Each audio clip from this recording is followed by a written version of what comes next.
Bon après-midi à tous. Bonjour, bonsoir, Oui, à chacun selon son fuseau horaire. merci. Bienvenue une fois de plus à une énième session écho de cette année 2024. Notre plateforme nationale de partage de l'information et des données, mais aussi des connaissances pour les événements de santé publique au Cameroun. Aujourd'hui, nous allons aborder un sujet d'importance et surtout d'intérêt, surtout après qu'on ait célébré la semaine dernière la journée internationale de lutte contre les zoonoses. Nous allons parler de la rage, qui est une zoonose, une maladie tropicale négligée également et qui continue de faire des victimes au Cameroun et je suis sûre dans d'autres pays de la région africaine. Et pour parler de ce sujet, nous aurons plusieurs intervenants multisectoriels et des différents niveaux de la pyramide sanitaire. Pour la région de l'extrême nord, Monsieur Akame Roland, qui travaille au Centre régional de prévention et de lutte contre les épidémies de la région de l'extrême nord, va nous présenter la gestion d'un cas suspect de rage dans la région de l'extrême nord. Madame Inès Emma, qui travaille à la direction de la lutte contre la maladie, les épidémies et les pandémies du ministère de la Santé publique, elle est administrateur principal de santé publique et point focal zoonose également, va nous parler de la situation épidémiologique de la rage au Cameroun. Et ensuite, Dr. Pouemé Rodrigue, qui est médecin vétérinaire et qui est actuellement le coordonnateur du projet RES, qu'il pourra nous présenter également pendant sa présentation, va nous parler du diagnostic biologique de la rage, mais aussi de la gestion des cas de morsure. Et enfin, nous aurons deux experts, deux grands experts au terme de toutes ces présentations qui nous donneront des orientations générales sur la gestion de la rage dans notre contexte camerounais. Il s'agit de Dr Mathurin Tediokel, qui est épidémiologiste, qui est expert en santé publique, qui est un chercheur de renom également, qui travaille au Centre Pasteur du Cameroun et actuellement chef de service d'épidémiologie et de santé publique.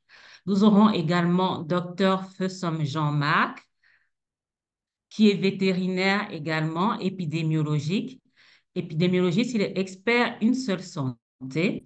Il est le secrétaire permanent du réseau d'épidémiosurveillance du Cameroun et il a une grande expérience dans la lutte contre la rage, dans le One Health et dans la lutte contre les zoonoses au Cameroun. C'est ici présenté le panel qui va animer notre session, qui sera modéré par votre humble servante, Dr Linda Isso, médecin épidémiologiste d'intervention, expert en santé publique et sous-directeur de la lutte contre les épidémies et les pandémies au ministère de la Santé publique. Donc, vous pourrez poser vos questions à la fin des présentations, mais également le chat est ouvert pour toutes les questions. Nous allons donc prendre d'abord la première présentation de Monsieur Agame du Cercle Extrême Nord qui va nous présenter la gestion d'un cas suspect de rage dans la région de l'Extrême Nord. Monsieur Agame Roland, you have the floor. Vous pouvez partager votre présentation.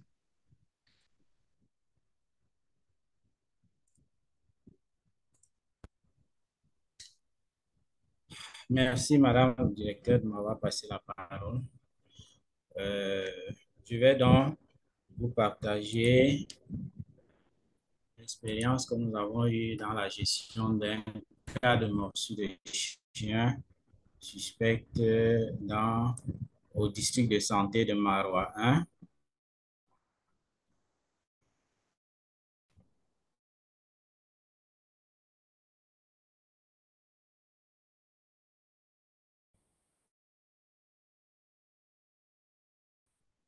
Morsure de chien suspecté de rage au district de santé de Marois 1. Une revue des actions menées.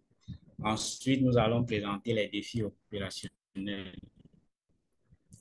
En guise de contexte, nous relevons que les morsures d'animaux porteurs de venin constituent sont à l'origine d'une morbidité et une mortalité importante dans le monde, notamment les morsures d'animaux domestiques en l'occurrence les morsures de chien, qui entraînent plusieurs morts d'hommes, notamment 59 000 personnes sont mortes de rage, majoritairement suite aux morsures de chiens.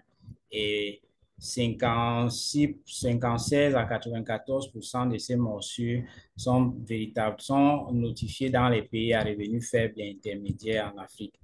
Et c'est eu égard à ce poids épidémiologique des morsures de chiens, surtout avec le risque de rage, que au niveau les instances internationaux ont été mobilisées avec la mise en place d'une stratégie mondiale d'élimination de la rage. Au niveau de la région de l'extrême nord, nous avons là la courbe qui nous démontre l'évolution hebdomadaire des morsures de chiens de 2022 à 2024. Et nous constatons que les cas de morsures de chiens sont endémiques dans la région. Les cas sont notifiés tout au long de l'année, même si en 2022 et 2023, nous avons eu un pic de notification à la semaine 37. Parlant de la répartition des cas dans la région, nous avons là deux cartes 2023 pour l'année 2023 et 2024. En 2023, nous constatons que 4 districts de santé avaient des taux d'attaque les plus élevés, notamment le district de Yagua, le district de Karaï, le district de Kaélé et le district de Maroua premier. Même si en termes de nombre de cas, Yagua avec 120 cas et Maroua 1 avec 113 cas étaient ceux qui avaient notifié le plus de cas. En 2024, seul le district de Mindif a un taux d'attaque le plus élevé, et bien que Yagua reste toujours en tête en termes de notification de cas avec 72 cas notifiés. Parlant de la détection, un cas de morsure de chien, c'est toute personne mordue par un chien ou un autre mammifère entraînant une plaie et pouvant provoquer des séquelles comme une hémorragie, des fractures osseuses, des dégâts esthétiques au niveau de la peau ou alors des risques d'infection, notamment la rage. En cas de notification, il y a cette fiche qui doit accompagner toute notification, une fiche de notification des cas de morsure de chien. Donc, le cas qui nous concerne, c'est un cas qui a été notifié le 30 octobre 2023. C'est une femme enceinte qui a été reçue aux urgences de l'hôpital régional de Maroua suite à une morsure de chien 37 jours avant, et elle est décédée le lendemain après un sauvetage fœtal. Nous avons conduit une autopsie verbale étant donné que c'était également un cas de décès maternel. Et au cours de cette autopsie, nous avons relevé donc que la dame a été mordue par un chien errant qui a également mordu 2 autres chiens. Malheureusement, aucun des chiens n'a pu être retrouvé. Le lavage de plaies a été fait à l'indigène. Donc, après la morsure, la femme n'a pas recouru aux soins et ils ont préféré faire le traitement à l'indigène. Pour question de croyance dans la communauté, les morsures de chiens sont liées à la sorcellerie. Toute personne qui est mordue par un chien est considérée comme un sorcier. Donc, ce qui a empêché, ce qui a peut-être certainement justifié pourquoi ils n'ont pas recouru aux soins à temps. Donc, après le traitement à l'indigène, la morsure s'est cicatrisée 2 semaines après. Et puis, à la 3e semaine, dont les symptômes ont ressurgi, notamment le picotement de la zone mordue, l'hydrophobie, l'aérophobie avec une forte transpiration. Et nous avons également relevé qu'aucun des personnes contacts n'a été sous prophylaxie, pré-exposition, faute de moyens. Nous avons donc mis en place une équipe d'investigation pluridisciplinaire qui a pu sur le terrain. La recherche active qui a été menée nous a permis de retrouver 8 cas. Dans les 8 cas, 3 ont échappé au système de surveillance, n'ayant pas été saisis dans le DHIS. Donc, ça nous a permis de retrouver 3 cas. Sur les 8 cas, l'âge médian était de 26 ans et l'âge variait de 6 ans à 83 ans. Et il y avait autant d'hommes que de femmes. En guise d'intervention également, nous avons participé à la revue des décès maternels en nous entretenant avec le personnel soignant. Et un sondage vétérinaire a été fait auprès de quelques ménages, des ménages autour du cas. Et ceci nous a permis de constater que tous les ménages autour du cas, tous les ménages sondés avaient des chiens hébergés. La couverture vaccinale canine sur déclaration des propriétaires était de 45,5%. Et les ménages sondés, seuls 30% étaient informés sur la campagne de vaccination gratuite qui était en cours en ce moment-là au niveau de la délégation départementale du Minépia de la Diamaré. Nous avons également effectué le plaidoyer. Nous avons rencontré le Lawan de Pala avec qui nous avons discuté sur les mesures de prévention. Et ceci également nous a permis ensemble de mettre sur pied une campagne de sensibilisation où nous avons tenu des réunions d'engagement communautaire avec les chefs de bloc, les responsables, les religieux, les responsables des religions et puis les agents de santé communautaire. Et puis nous avons tenu 2 séances de sensibilisation des populations dans 2 différents quartiers de l'aire de santé de Pala. Au cours donc, de la prise en charge de la dame, de la personne mordue, il y a un personnel soignant qui a également été mordu, notamment l'anesthésiste. Donc, il a bénéficié d'une prophylaxie post-exposition autant que le nouveau-né de la défunte. Donc, comme difficulté, on va commencer par les difficultés liées à l'approche One Health. Il y a une faible collaboration avec la santé animale, notamment au niveau des formations sanitaires et au niveau des districts de santé d'arrondissement. Nous avons comme illustration, on a eu un cas de tête de chien qui a passé plus de 2 semaines dans la chaîne de froid du centre protestant privé de Djarengo-Kodek et il a fallu l'intervention de la délégation régionale du Minépia pour que cet échantillon puisse prendre la route.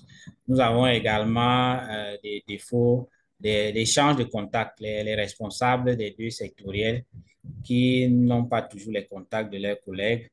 Il y a la surveillance et l'enquête vétérinaire qui n'est pas très souvent effectuée, prétextant les locaux inadaptés et une logistique insuffisante.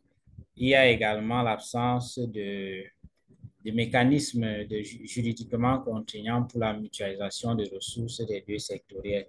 Et nous relevons ici que certes, il y a une plateforme One Health, mais elle est encore centralisée. La gestion des données est spécifique à chaque sectoriel. Il y a encore une absence d'interopérabilité entre le DHS du MinSanté et le CAIS du Minépia. Il y a un faible contrôle de la population canine par les collectivités territoriales décentralisées, notamment l'absence de fourrière des chiens pour les chiens errants et l'absence d'inspection auprès des propriétaires de chiens, ne serait-ce que pour vérifier et s'assurer que les propriétaires des chiens ont des chiens dont le statut vaccinal est à jour. Nous avons également une faible disponibilité de la prophylaxie pré- et post-exposition au niveau des hôpitaux. Au niveau de la communauté, il y a le recours tardif aux soins par les personnes mordues. La priorité est généralement donnée au traitement à l'indigène et nous avons les us et coutumes qui ont tendance à banaliser également le risque lié aux morsures de chiens.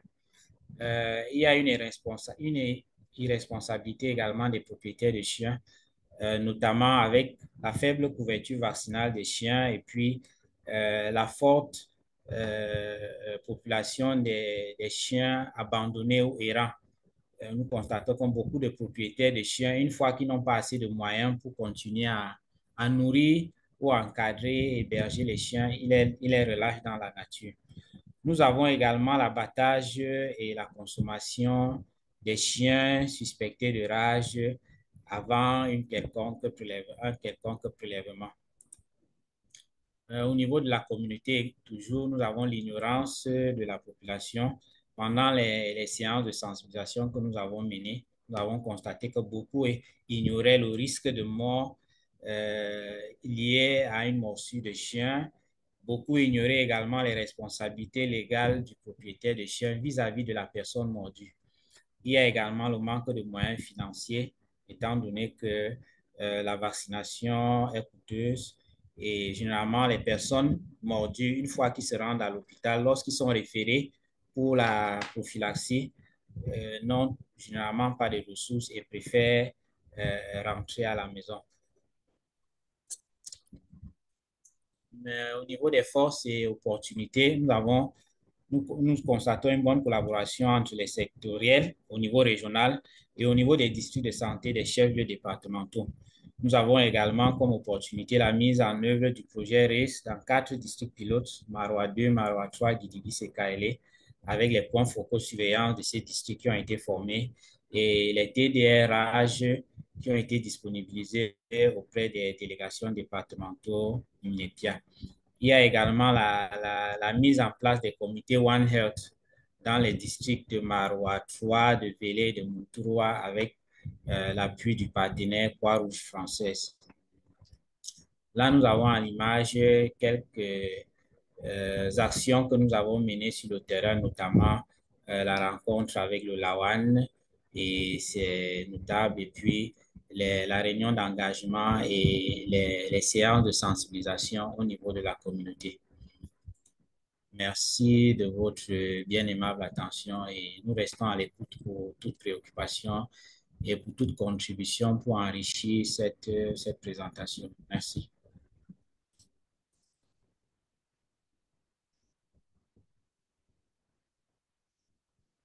Merci beaucoup, Monsieur Akame, pour cette présentation. Nous avons ici la gestion d'un cas suspect de rage dans la région de l'extrême nord qui a abouti à un décès maternel.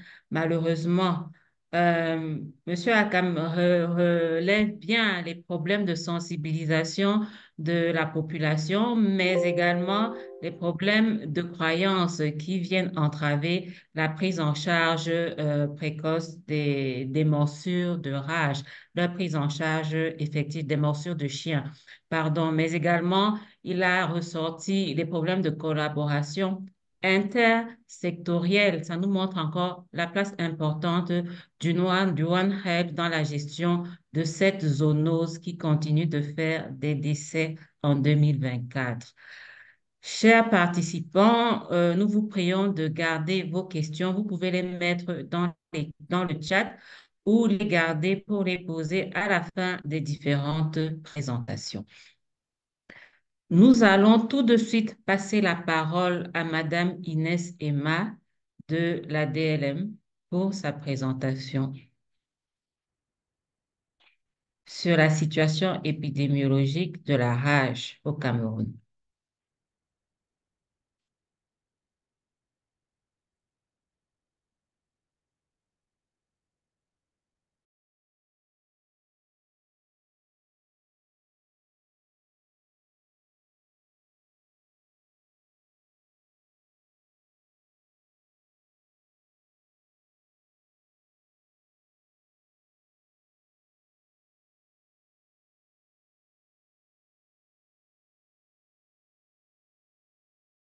Madame Emma, vous avez la parole.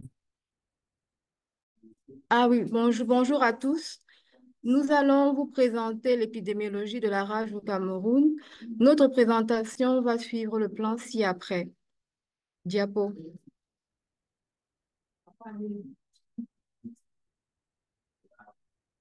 En guise de généralité, nous allons dire que la rage est une zoonose virale, plus précisément une méningo-encéphalite, et les autres primaires sont le chien, les chats, les souris et les chauves-souris. Mais il est à noter que les 99% de cas de rage sont transmis par le chien. Donc, c'est une maladie qui est transmise à l'homme par la salive des animaux infectés lors d'une morsure, d'une égratignure ou d'un léchage sur peau lésée. C'est la 10e cause de mortalité par maladie infectieuse au monde et selon l'OMS, nous avons 55 000, voire 60 000 personnes qui décèdent de cas de rage chaque année. Et 95% de ces cas sont en Asie et en Afrique. Diapo. Donc, en Afrique, au moins une personne meurt de la rage toutes les 10 minutes. Et c'est une maladie qui touche particulièrement les enfants. Dans l'OMS estime à 25 000 le nombre de décès annuels dus à la rage sur le continent. Le nombre réel de cas de rage pourrait être 100 à 160 fois plus élevé que le nombre de cas rapportés. Et c'est un problème de santé majeur. C'est une maladie qui a une létalité proche de 100%. Donc, une fois que les signes, les symptômes apparaissent, la létalité, c'est sûr que le patient va décéder. Donc, cette diapo nous présente la distribution des cas de rage dans le monde.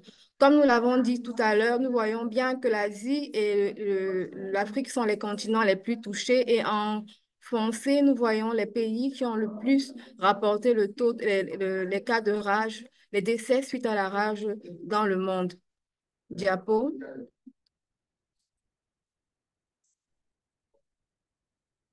Parlant de la surveillance de la rage est une maladie sous surveillance aussi bien au ministère de la Santé qu'au ministère de l'Élevage. C'est une maladie à déclaration obligatoire et immédiate. Et le but de la surveillance est de détecter rapidement les cas et les épidémies de rage et de réagir sans délai et de façon appropriée. Cela permettrait également d'identifier les zones à risque, d'estimer la charge que représente la rage. Depuis 2012, le ministère de la Santé a introduit dans la surveillance les morsures de chiens pour pouvoir augmenter la sensibilité du système de surveillance de la rage et surtout pour pouvoir prévenir le service vétérinaire d'une possibilité d'une épizootie en santé animale. Diapo.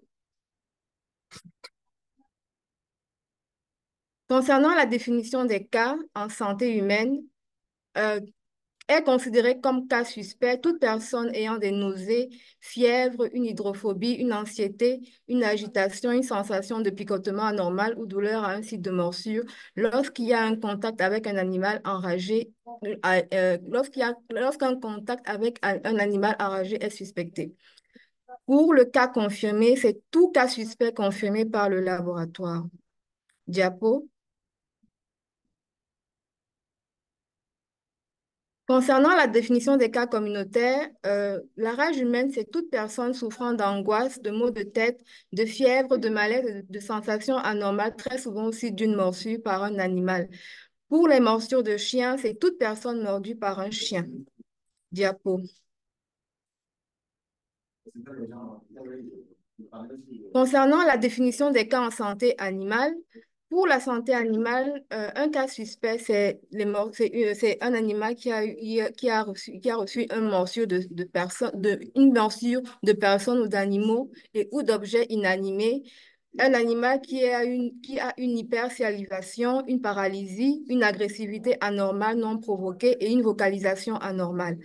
Pour le cas probable, c'est tout cas suspect ayant été en contact avec un animal suspecté ou confirmé enragé.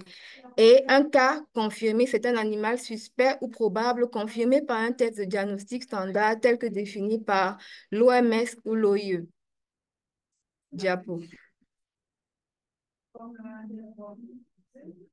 Cette diapositive nous montre l'évolution des cas de morsure de chiens de 2022 à 2024. Nous voyons que c'est une évolution en dents de scie et nous remarquons que durant l'année 2023, à la semaine 32, nous avons eu un pic. Diapo. Diapo. OK. Donc, ici, nous présentons les cas suspects les régions ayant notifié les cas suspects de rage au Cameroun sur les 5 dernières années. À l'extrême gauche, nous voyons que la région du centre est celle ayant notifié le plus de cas suspects de rage. À l'extrême droite, nous avons le cumul concernant les morsures de chiens et les cas suspects de rage. Pour les morsures de chiens, la région du centre et les régions du centre et de l'extrême nord sont les régions ayant le plus notifié de cas de morsure de chiens. Diapo. Nous vous présentons également quelques données concernant la rage en santé animale. Comme en santé humaine, la rage est également sous-notifiée, mais nous avons 4 principales régions qui notifient souvent beaucoup de cas. Donc, c'est la région de l'extrême nord et la région du nord, la région du nord-ouest et la région du centre. Diapo.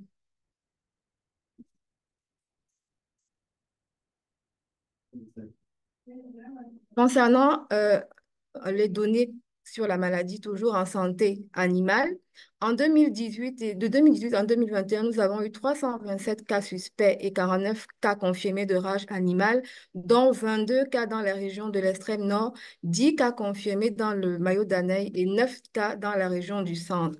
De janvier à septembre 2022, nous avons eu 10 cas suspects et 9 cas confirmés, et 3 cas dans la région du centre, 4 cas dans la région du nord et 2 cas dans la région de l'extrême nord. Diapo. Donc, comme principale force et opportunité dans la lutte contre la rage, nous avons ces systèmes de surveillance qui sont en place aussi bien au niveau du ministère de la Santé qu'au ministère de l'Élevage. Nous avons l'existence du programme national de lutte contre de lutte contre les zoonoses. Nous avons l'existence d'un plan stratégique d'élimination de la rage canine la rage humaine d'origine canine qui va de 2018 à 2030. Nous avons également l'existence du projet Rabies Control et Elimination, le projet RES qui met en œuvre des activités de lutte contre la rage dans les zones pilotes. Nous avons également l'existence du DHIS2 en santé humaine et le CAIS en santé animale. Et nous avons également l'appui de partenaires dans les activités de lutte contre la rage. Comme principale difficulté rencontrée, nous avons une faible disponibilité des vaccins au niveau opérationnel et une investigation des cas de rage qui est non systématique. Et nous avons également une insuffisance, voire une absence de prélèvement d'échantillons pour le diagnostic, pour la confirmation au laboratoire. Nous avons également une faible sensibilisation du personnel de santé et de la communauté sur les mesures préventives et curatives disponibles pour la rage. Diapo. Comme perspective, nous avons l'engagement du Cameroun dans l'acquisition des vaccins gratuits à travers Gavi et nous avons l'interopérabilité des systèmes pour le partage d'informations. Okay. Nous vous remercions pour votre aimable attention.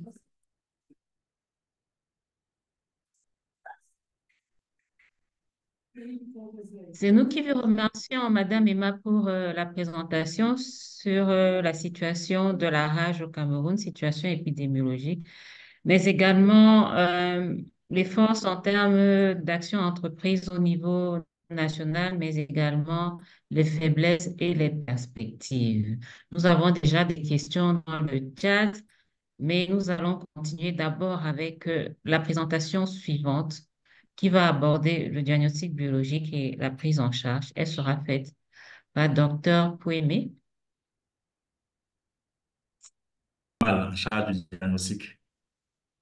J'ai fait beaucoup dans le diagnostic des maladies animales, les arbovirus et beaucoup d'autres pathologies. Donc, j'ai le privilège ce soir de parler du diagnostic biologique et de la prise en charge de la rage. Et je dirais en introduction que je parlerai tour à tour diapositive. Je voudrais souhaiter avoir le contrôle. On fera une petite définition. On parlera de la transmission et de la physiopathogénie qui définira quelles seront les matrices qui seront utilisées pour un bon diagnostic. On fera également le point sur le diagnostic, la définition des cas, le diagnostic biologique et la prise en charge à la fois chez l'animal et chez l'homme. Donc, en introduction, je dirais que la race est une zoonose négligée, létale à 100%, mais heureusement, avec la vaccination, on peut avoir une prévention également à 100%. Mais cependant, nos systèmes de santé sont souvent déficients en termes de surveillance, en termes de prophylaxie, manque d'information, et cela entraîne directement à une sous-notification des cas de rage, que ce soit en santé humaine ou en santé animale. Diapo. Et parlant de la transmission, j'ai dit partant d'un autre primaire, réservoir qui, dans le cas de la rage, est généralement le chien à 99%, on l'a dit. Ce virus à tropisme neurotrope est transmis par morsure, griffure ou léchage par un animal infecté. Au niveau du point de morsure, l'animal infecté va déposer le virus qui va à son tour, à cause de son tropisme essentiellement neurotrope, se frayer un passage pour pouvoir atteindre les voies ou les terminaisons nerveuses. Ce virus rabique va par la suite migrer Allô? progressivement pour Oui, j'ai atteindre dit le qu'il y a une système nerveux réflexion central du cerveau, sur où la il va se diapo. multiplier et se redéployer chez le chien au niveau des glandes salivaires. Et après morsure, c'est ce qui entraînera l'infection au virus rabique. De même, chez l'homme, après morsure, le virus va également chercher à rejoindre les terminaisons nerveuses, progresser pour arriver au niveau du cerveau et entraîner des troubles. Et ce tropisme ou neurotrope du virus va faire en telle sorte qu'il y aura une variation au niveau de la période d'incubation. Un être humain ou une personne qui s'est fait mordre au pied n'aura pas la même période d'incubation qu'un autre qui s'est fait mordre plus proche du cerveau, je vous l'ai dit peut-être au niveau de la tête ou au niveau du cou. Donc, le fait que ce virus suit essentiellement les voies nerveuses va entraîner une certaine variation au niveau de la période d'incubation. Diapositive. Et tout cela, quand le trouble se met en place, on aura généralement trois cas, comme l'a souligné Madame Emma. On aura des cas suspects, des cas probables et des cas confirmés. Diapositive.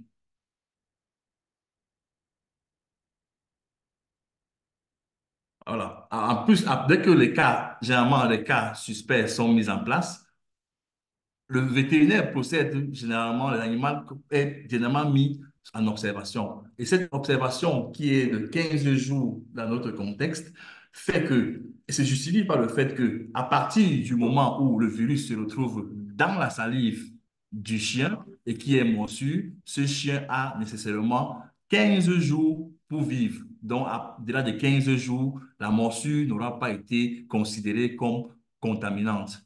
Et lorsqu'il y a cette mise en observation du chien, diapositive, si pendant l'observation, le chien décède, automatiquement, on va passer au diagnostic pour confirmer s'il s'agissait d'un cas de rage ou pas. Et c'est pourquoi le vétérinaire doit procéder en premier lieu, à la coupure de la tête, il faut couper la tête parce que le diagnostic, dans le cas de la rage, est forcément post-mortem. Il n'y a pas de prélèvement qu'on peut effectuer chez un animal vivant pour diagnostiquer la rage. La rage se fait essentiellement en post-mortem et sur les tissus nerveux centraux prélevés au niveau du crâne.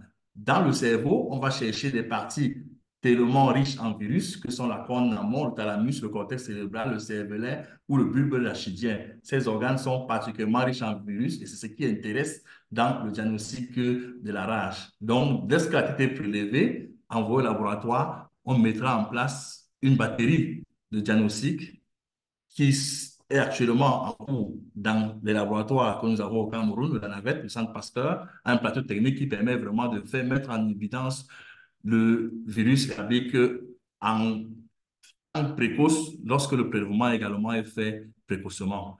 Et il y a ce qu'on appelle l'immunofluorescence directe, il y a la polymérase chaîne d'action, la PCR, il y a également les tests rapides, et bref, toute cette batterie de tests sont disponibles. Pour la PCR, ça permettra de mettre en évidence l'ARN viral, il suffit d'isoler. On va extraire un fragment d'ARN qu'on va amplifier et on pourra par des techniques, soit en temps réel, soit en conventionnel, mettre en évidence la présence du virus. Diapo. Pour ce qui est de l'immunofluorescence directe, il s'agit également de faire à partir d'un prélèvement au cerveau, des calques sur les lames, et à partir d'un microscope à immunofluorescence, on pourra détecter le complexe riboprotéique du virus rabique. C'est un test qui est recommandé par l'OMS et l'OIE et qui est a une très grande sensibilité, une bonne spécificité autour de 99,9%. Diapositive. Et enfin, également, il y a le test qu'on appelle test TDR. C'est le test qui nous permet aujourd'hui, au niveau déconcentré, de déconcentrer le diagnostic de la rage. C'est un test qui est facile d'utilisation, rapide. En 10 minutes, on a le résultat et ça ne nécessite pas des équipements spécifiques. Et il est commercialisé sur le marché. C'est ce qu'on appelle un test de chromatographie immuno-essai. Et tout dans le cadre du projet RES, dans les départements pilotes, les responsables de services vétérinaires ont été formés et équipés de ces tests. Et cela permet aujourd'hui, dès qu'il y a un cas de morsure, dès qu'il y a une tête qui arrive chez ces agents vétérinaires, ils font immédiatement ce test rapide et le résultat connu, ça permet d'alerter rapidement les personnes mordues pour une prise en charge également rapide. Par la suite, ce personnel est obligé, que ce soit un résultat positif ou négatif, d'envoyer le prélèvement au laboratoire pour confirmation. Pour ce qui est de l'homme, le diagnostic peut se faire après autopsie, ce qui n'est pas souvent réalisable parce que les gens n'aiment pas qu'on touche à leurs proches qui sont quand il est décédé. Donc, c'est un test qui peut se faire à l'autopsie. Il peut également se faire, diapositive, il peut également se faire au niveau, chez l'homme, euh, en phase terminale de la maladie, au niveau, à partir des biopsies, au niveau de la partie postérieure de la tête, au niveau du follicule pileux, on peut faire une biopsie de 4 mm de diamètre, qui est l'un des meilleurs prélèvements qu'on a, qu'il faut pour pouvoir diagnostiquer la rage chez les humains, et également la salive. La salive prélevée à intervalles de 3 à 6 heures, 3 fois par jour, pourrait nous permettre de diagnostiquer la rage chez les personnes en phase terminale. Et comme je l'ai dit, la rage, c'est une maladie qui évolue inéluctablement vers la mort. Une fois ces symptômes déclenchés, il n'y a plus rien à faire. Ce diagnostic ne permettra que de connaître l'origine de la maladie dont souffre le patient. On ne pourra plus, il n'y a plus de traitement à faire à ce stade-là. Donc, ça permet juste d'avoir les données, de savoir de quoi le patient est mort. Donc, les deux prélèvements, salive et biopsie, sont nos deux meilleurs prélèvements pour le diagnostic de la rage. Diapo.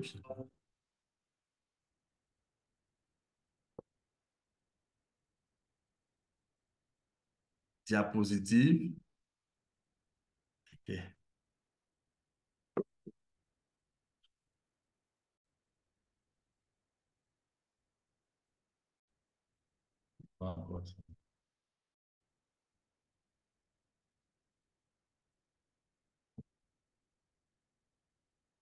Est-ce que vous pouvez partager de votre côté, docteur Wimé? OK, je vais partager de mon côté. Ok, c'est bon, on a repris de ce côté. Je crois que c'est mieux. Ah, c'est bon?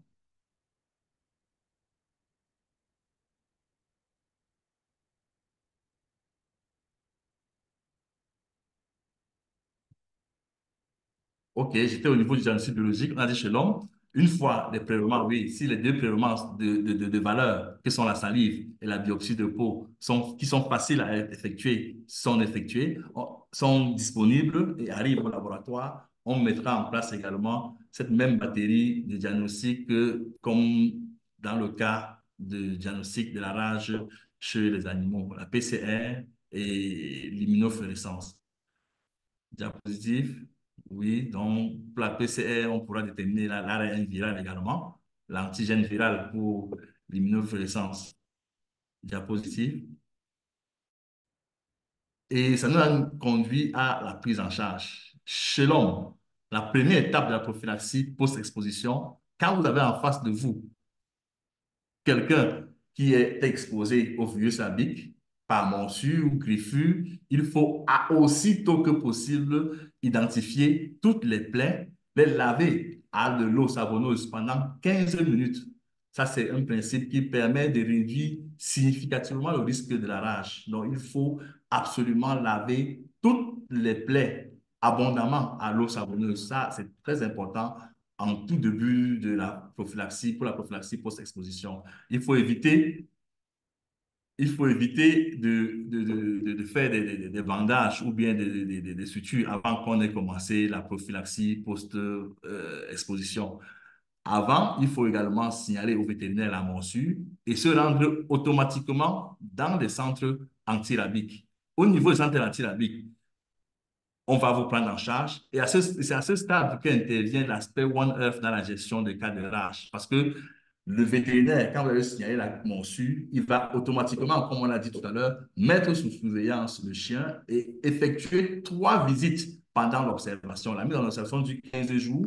Il fera 15 jours d'observation. Donc, il fera 3 visites. Le jour 1, il fera une visite avec délivrance d'un certificat sur l'état de santé du chien. Le 7e jour, il fera encore un certificat et le 15e jour, un autre certificat. Si pendant les 15 jours, le chien décède, il est obligé de saisir les services de santé et la personne mordue pour que sa prophylaxie post-exposition soit réellement effective. Donc, c'est un point qui permet vraiment la prise de décision thérapeutique. Et en ce sens, les services vétérinaires et les services de santé devraient collaborer pour pouvoir mieux prendre en charge les personnes mordues ou les personnes exposées au virus rabies.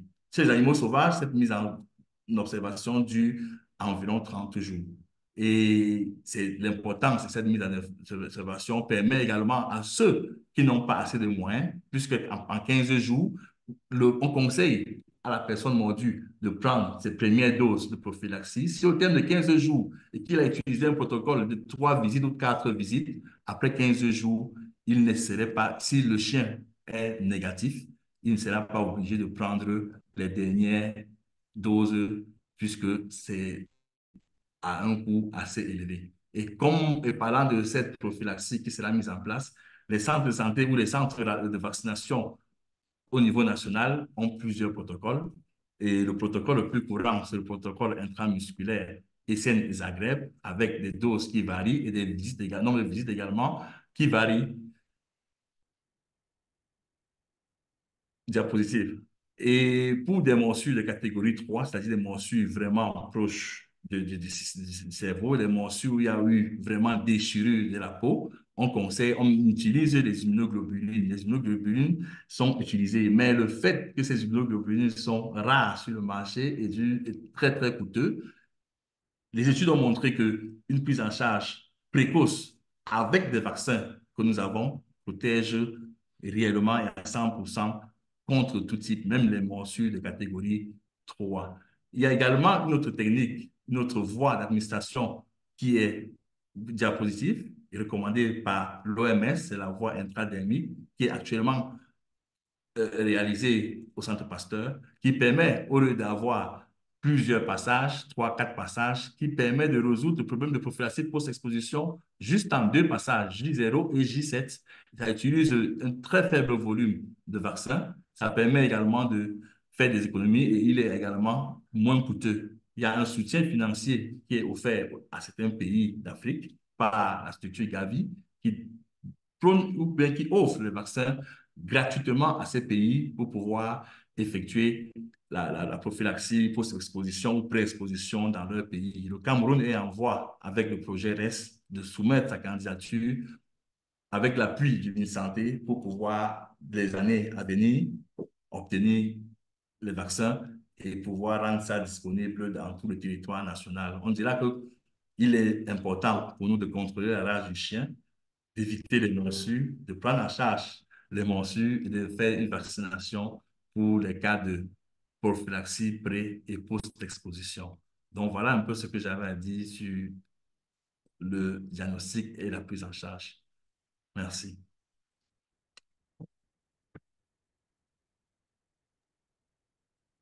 Merci, docteur. Merci à tous pour les présentations qui ont été faites aujourd'hui sur la situation et la gestion des morsures de chiens et de la rage au Cameroun. Donc, le moment est venu pour les questions et peut-être quelques contributions. Je vois qu'il y a déjà des questions dans le chat et même des réponses aussi dans le chat. Donc, mais on va quand même les poser. Est-ce que il y a des personnes qui voudraient poser leurs questions en direct? Je ne vois pas de main levée.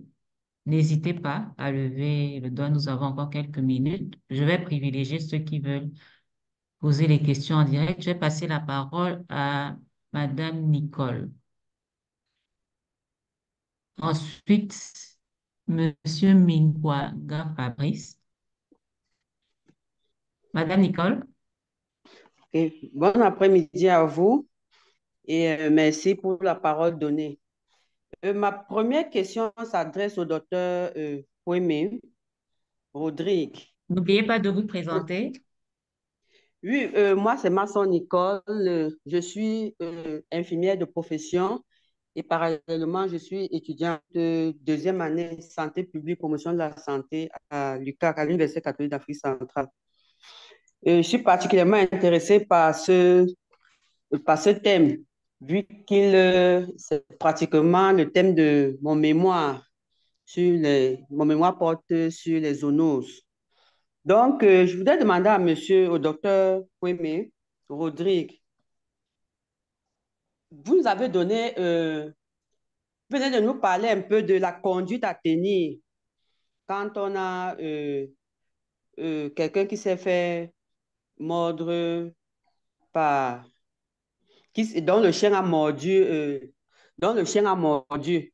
Maintenant, j'aimerais savoir, dans la communauté, au niveau des structures sanitaires, quand une personne se fait mordre par un chien, concrètement, quelle doit être la conduite à tenir? Parce que vous dites, il faut laver à l'eau savonneuse pendant au moins 15 minutes, éviter les bandages et sutures, signaler les vétérinaires. Où est-ce que ces structures sanitaires, ces formations sanitaires dans la communauté trouvent des vétérinaires? Ça, c'est d'un. De deux, après avoir fait cela, on se rend même souvent compte que dans les structures sanitaires, il y a des prélèvements sanguins qu'on fait. On remet à la famille. On demande à la famille d'aller déposer au centre Pasteur. Maintenant, il faut voir, est-ce qu'effectivement ces familles-là vont déposer ces prélèvements au niveau du centre Pasteur? Ça, on n'en sait rien. Mais néanmoins, dans ces structures, le personnel prend la peine de notifier dans le DHS2 qu'il y a eu des cas de morsure. Maintenant, comment, vous voyez un peu ma difficulté, comment gérer tout ça? Vous faites mordre par un chien dans la communauté, vous êtes dans un centre Pasteur et on se rend compte que ce que les gens font généralement, ils vous font un vaccin, ils vous donnent ils vous injectent le VAX, ils désinfectent la blessure, ils font un pansement, ils font le prélèvement, ils vous demandent d'aller déposer au centre Pasteur. Nicole, allons, Malheureusement, soyons concis, s'il vous plaît. Il y a d'autres questions et nous n'avons pas beaucoup de temps. donc, merci. Donc, docteur Kwembe, vraiment, dis-nous concrètement ce qu'il y a lieu de faire au niveau de la communauté et particulièrement au niveau des formations sanitaires présentes dans les communautés lorsqu'on on a une morsure par chien. Maintenant, l'autre question va au docteur Akame. Il nous a parlé des stratégies mondiales de l'élimination contre la rage. Est-ce qu'au niveau du Cameroun, on a des stratégies qui ont été implémentées et qui marchent véritablement? Parce que quand on se rend compte que on n'a pas cette véritable collaboration-là entre le personnel de santé humaine et le personnel de santé animale. Ça dit, c'est un peu comme s'ils étaient tous deux distants, chacun agissait dans son coin. Qu'est-ce qu'il y a lieu de faire par rapport à ça? Merci. Merci, Madame Nicole. On va prendre les trois mains qui sont levées et puis passer la parole aux intervenants. On va passer la parole à Monsieur Minkwa Fabrice.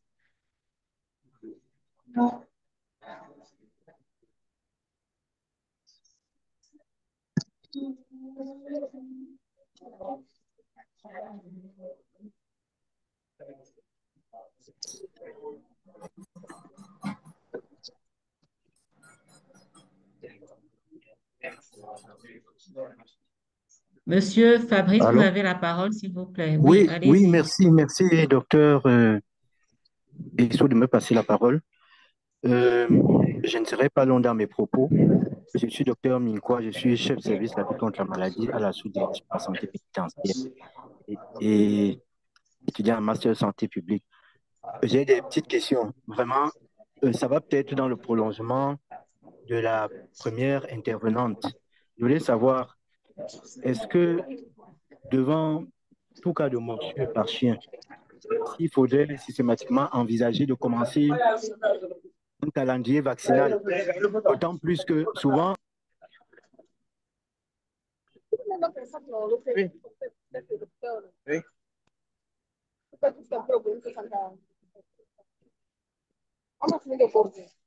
Monsieur Rodrigue, fermez votre micro. Docteur Minkwa, on vous écoute, s'il vous plaît. oui, et puis l'enfant ne sait même pas où vit le chien. Et la deuxième question, c'était de savoir quelles sont les mesures prises vraiment euh, pour que les chiens qu'il y a dans les communautés soient vaccinés. Merci. Merci, docteur. On va terminer avec Madame Eliane.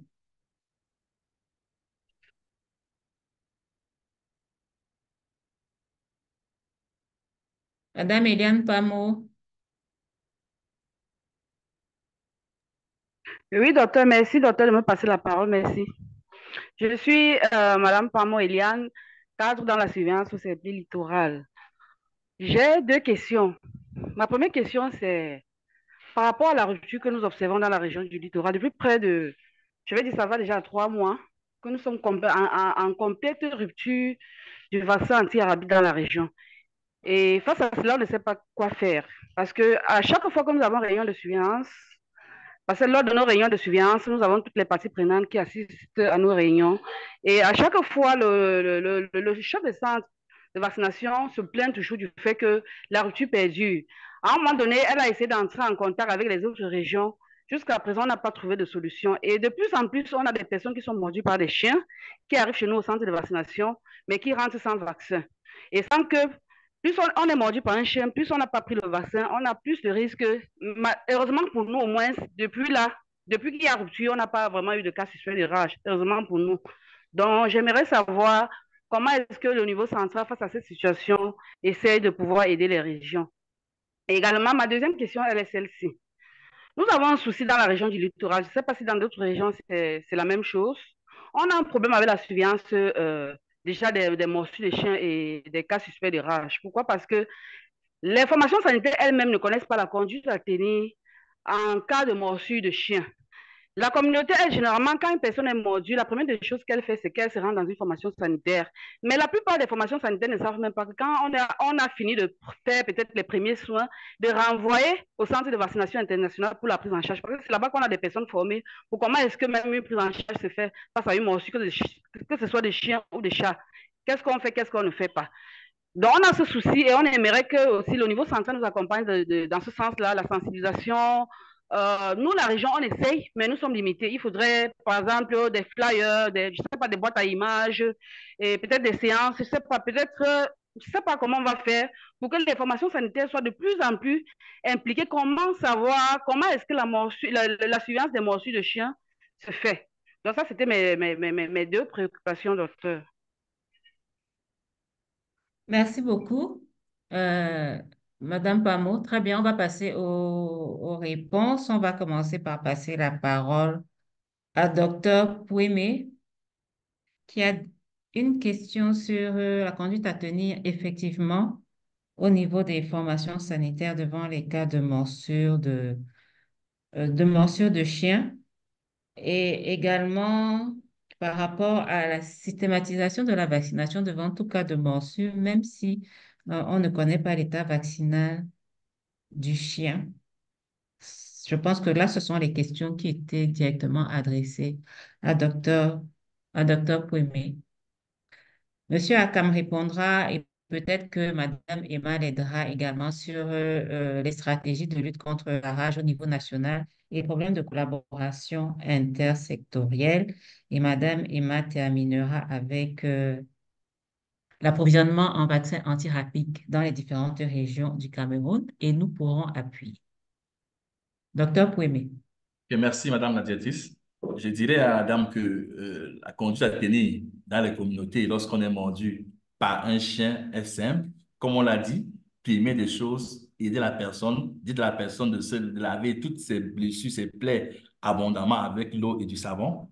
Quel signal au service vétérinaire présent dans sa localité? Je veux lui rappeler que les services vétérinaires sont présents dans toutes les localités au Cameroun. N'attendez pas de voir un docteur vétérinaire dans toutes les localités, ce n'est pas possible. Mais dans les localités, on a ce qu'on appelle de la plus petite unité. On a les centres zootechniques vétérinaires qui sont présents. Vous voyez le chef de centre zootechnique ou l'infirmier vétérinaire de la zone. Vous lui dites que le chien vous a mordu, il fera le reste. Il va se prendre la peine d'aller chez le propriétaire, demander le carnet et entamer la procédure de mise en observation. Ils sont assermentés pour la majorité. Si le propriétaire est un peu réticent, il est en mesure d'aller au niveau des forces de l'ordre pour mobiliser pour que le chien soit suivi pendant les 15 jours pour pouvoir avoir le statut et vous orienter dans la prophylaxie que vous aurez à mettre en œuvre. Ensuite, la personne va dans un centre de vaccination prendre sa prophylaxie, commencer avec sa prophylaxie post-exposition pour se protéger contre la rage. Vous dites qu'il y a des prélèvements sanguins qui sont effectués par les formations sanitaires pour envoyer au centre Pasteur. Je dirais que ça n'a aucun intérêt parce que le virus rabique à ce stade ne se trouve pas dans le sang. Le prélèvement sanguin ne peut pas vous donner un diagnostic de la rage.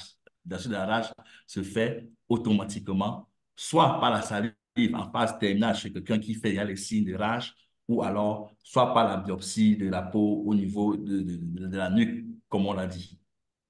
Chez l'animal, c'est automatiquement au niveau du cerveau. Aucun prélèvement sanguin n'a d'importance. À docteur Minkwa qui dit, est-ce qu'il faut systématiquement prendre la prophylaxie après morsure de chien, même si on ne connaît pas l'origine du chien? Je dirais oui, il faut absolument, parce qu'on l'a présenté dans la définition de cas, tout animal, tout chien mordeur est un chien suspect.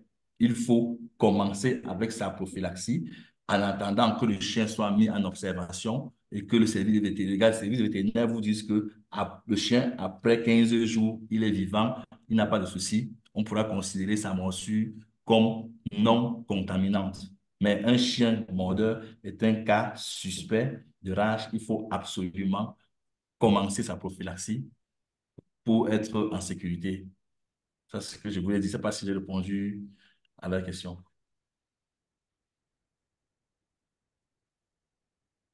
Très bien, merci beaucoup, docteur Poignet. J'espère que Madame Nicole est plus ou moins satisfaite. Docteur Minkwa également, merci pour votre participation.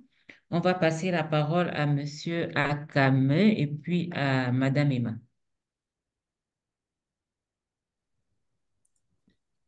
Oui, par rapport à la question, je pense que c'était sur la stratégie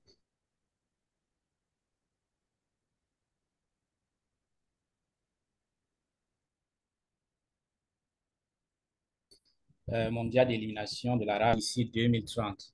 Bon, la rage dans le monde. Cette stratégie est basée essentiellement sur trois axes. Il y a la prévention avec la vaccination massive des chiens. Ce qu'on a dit tout à l'heure, on a vu tout à l'heure dans le contexte, dans la région, que 95% qui entraîne la rage provient, pardon, 95% des morsures qui entraînent la vaccination massive des chiens, qui fait partie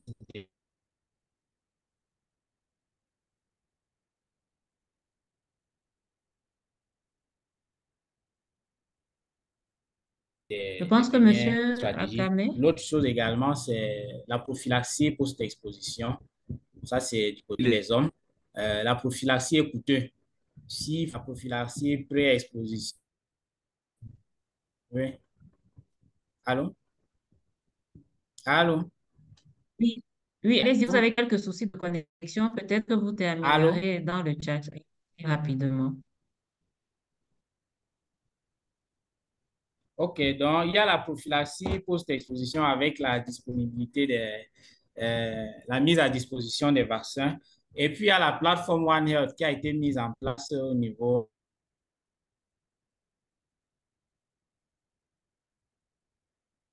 national. Et dans cette plateforme, il y a eu des personnels qui ont été faits du Minepia. Et il y a également des outils, l'échange des outils. J'ai parlé de TDRH dans ma présentation. Donc, il y a également une formation, il y a également les formations du côté santé qui intègrent également l'approche One Health. Notamment, actuellement, nous avons des formations sur la gestion de santé publique. Donc, il y a ces plateformes de mutualisation de ressources entre les personnels des deux sectoriels qui permettent également ensemble de voir comment mener des actions de riposte et véritablement tendre vers cette stratégie d'élimination.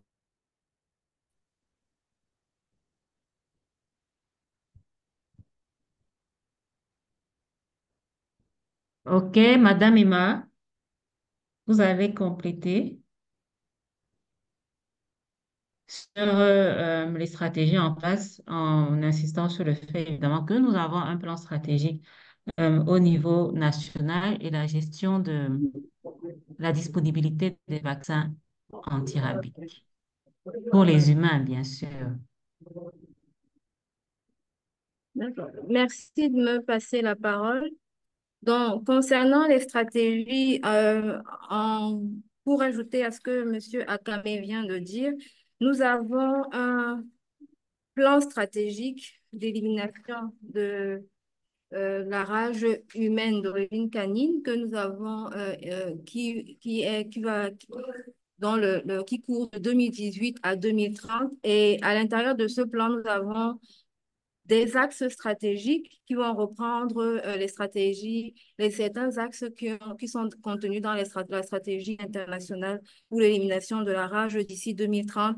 Dont les différents axes stratégiques, c'est l'élimination de la rage chez le chien, la prévention de la rage chez l'homme, le renforcement de la surveillance et de la riposte, la promotion de la recherche opérationnelle, la communication et la mobilisation sociale, et ainsi que la coordination, le renforcement de la coordination et la réglementation. Donc ça, c'est s'agissant du plan stratégique que nous avons au niveau du ministère de la Santé.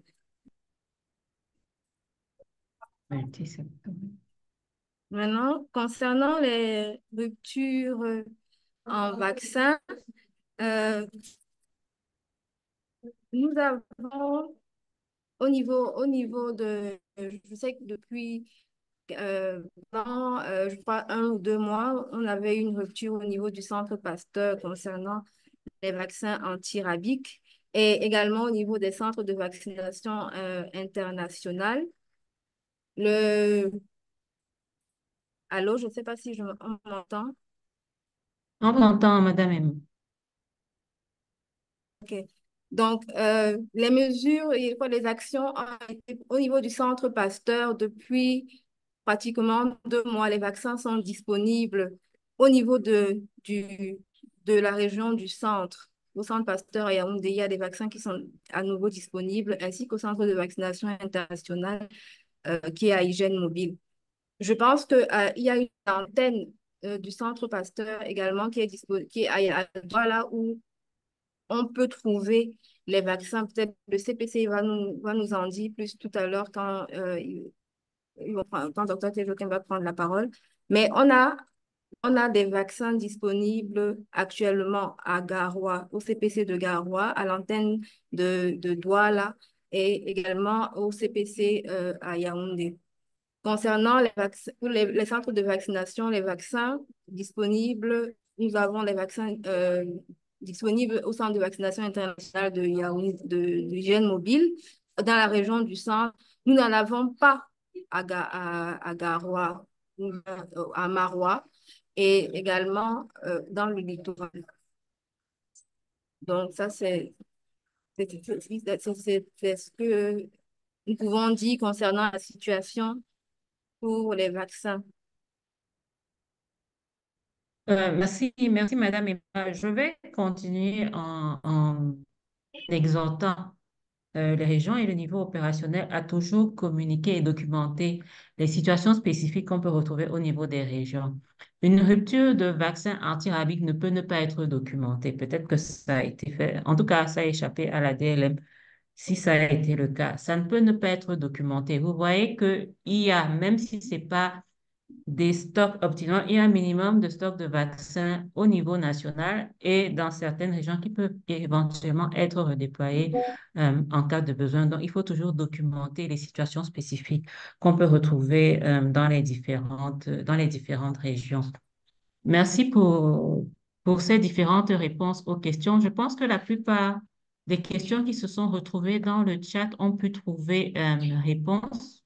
De ce que je vois, il y avait une question sur la modélisation. On y a répondu. Il y avait une question également sur la définition communautaire des cas. Elles ont trouvé réponse s'il n'y en a pas. Également, merci chers participants de participer également aux réponses aux questions. La possibilité de faire une biopsie pré-mortem chez l'animal. Merci, docteur Dalil, pour la réponse. Et merci également pour les félicitations. Euh, je vais passer maintenant la parole après les panélistes et les différentes questions à nos experts qui sont en ligne, notamment Dr Fessom du ministère de l'Élevage et également Dr Tejo Kem du Centre Pasteur du Cameroun, en renvoyant une question à Dr Fessom, notamment celle sur les mesures prises pour la vaccination des chiens, pour les vaccinations de masse. On sait que, à notre niveau, on sait que plusieurs mesures ont été prises, des campagnes également, mais je vais laisser Dr Fessom dans son intervention nous en dire un peu plus. Et ensuite, Dr Tejokem prendra la parole également sur quelques sujets sur lesquels le Centre Pasteur a été interpellé et sur d'autres orientations globales. Dr Fesson?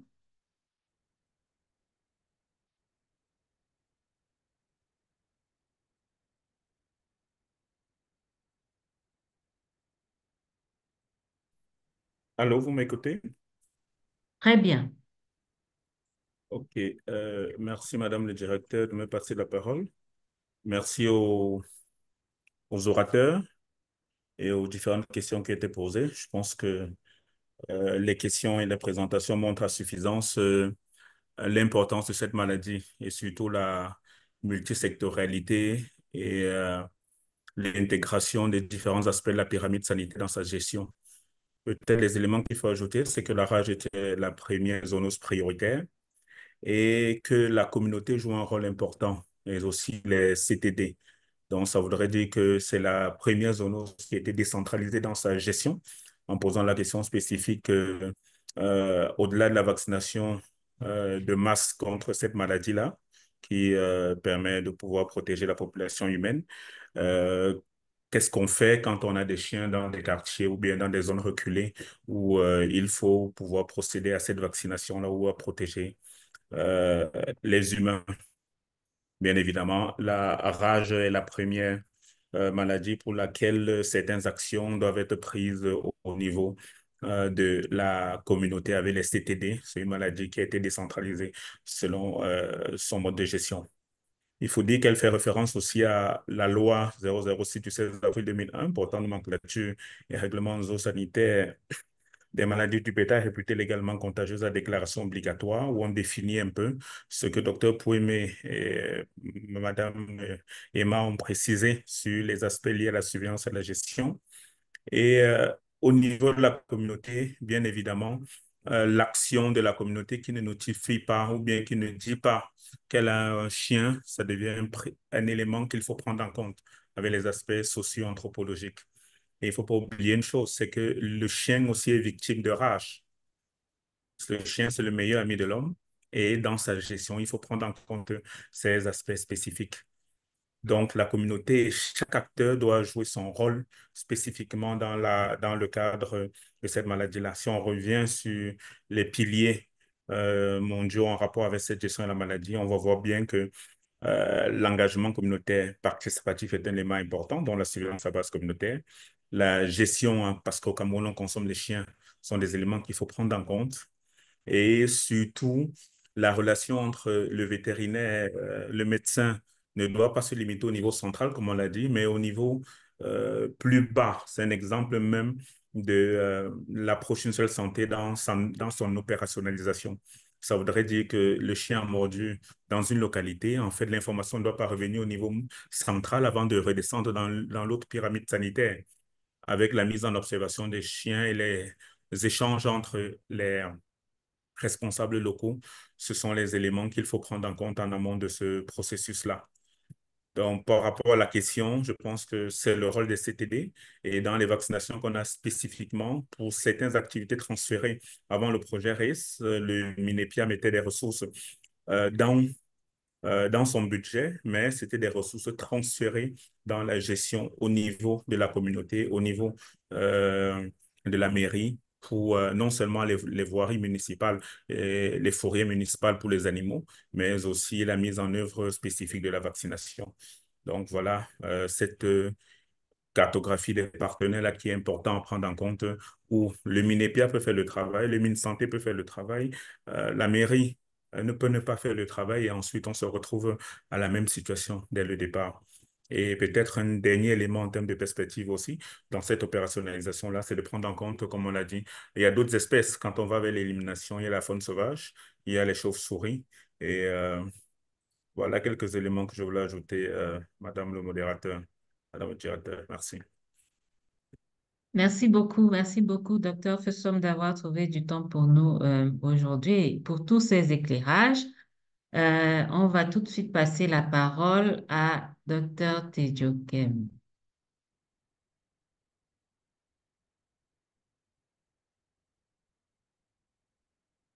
Merci, Madame la directrice. Merci de me passer la parole. Bonjour à tous. Permettez-moi à mon tour de remercier les gestionnaires de la plateforme, de cette plateforme d'échange qui nous ont donné cette possibilité d'intervenir, de partager euh, euh, ces éléments sur la rage et à tous ceux qui ont pris la peine de participer. Ça montre bien l'intérêt que cette question sur la rage pose bien aujourd'hui.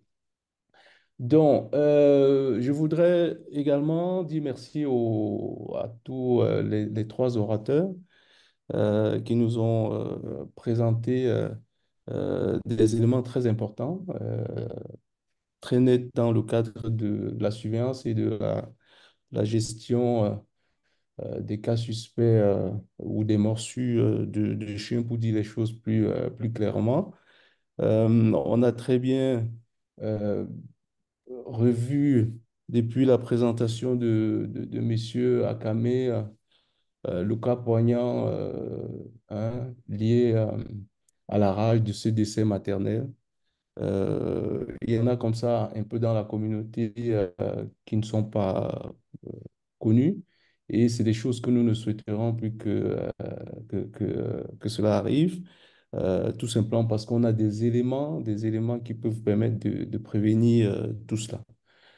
Donc, je voudrais tout simplement ajouter à toutes ces présentations un élément lié à la notification, à la sous-notification. On a très bien vu dans les trois présentations qu'ils ont insisté sur cet aspect-là, parce que pour notre pays, on voit très bien que de dispositions sont bien prises, mais au jour d'aujourd'hui, on a peu de données fiables en ce qui concerne la rage. Pourtant, on a quand même, quand on regarde ce qui se passe dans le cadre de la surveillance des morsus de chiens, dans le cadre de la notification des cas suspects de rage, qu'un un bon travail, il est fait déjà, mais malheureusement, on n'a pas des données fiables pour le confirmer tout simplement parce que les prélèvements n'arrivent pas au niveau du laboratoire. Heureusement que sur le plan de la santé animale, on a au moins quelques éléments de confirmation qui montrent très bien que la rage est circule. Donc, pour nous, il est important d'insister sur le fait de renforcer cet aspect-là, de voir dans quelle mesure on pourrait prendre des dispositions pour que la notification se fasse de façon complète. Quand je dis complète, avec les prélèvements pour permettre qu'on puisse avancer. Parce que, comme vous le savez, si nous n'avons pas de données fiables, les autorités publiques n'auront pas des éléments très clairs en ce qui concerne la charge de la maladie. Et si les éléments sur la charge de la maladie ne sont pas connus, il y aura très peu de ressources qui seront allouées à la lutte contre cette maladie. Et s'il y a très peu de ressources, on va continuer à rester dans la sous-notification. Donc, il est important de briser ce cycle de l'indifférence. Il faut qu'on trouve les moyens de briser ce cycle de l'indifférence pour que la rage définitivement en 2030 soit une histoire du passé. Donc vraiment, si à la fin de cette journée, il y a un élément que je pourrais pousser pour que on s'y mette tous ensemble, c'est de voir comment avancer sur cette notification.